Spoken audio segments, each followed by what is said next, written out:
How to hide your phone number on the Telegram app.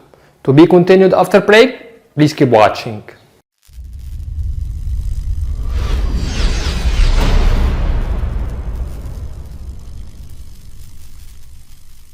Hello my friends, how are you? Welcome back to my channel. We'll explain how to use the Telegram app step by step. Today we will learn how to hide your phone number on the Telegram app. Let's get started and see how can we do that.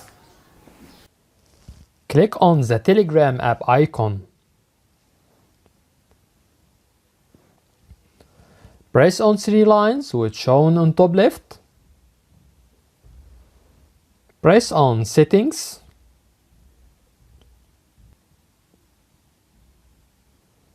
Scroll down till we get Privacy and Security. Click on Phone Number. Here you have three options. First one means that everybody can see your phone number. The second one, My Contacts. Here you give permission for only contacts who can see your phone number.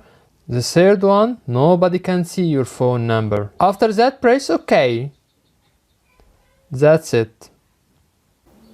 If you find that our content is helpful, you can subscribe our channel. Also like, share and comment on our video. We will do our best to respond to all comments as soon as possible. Thank you for watching and see you in the next video.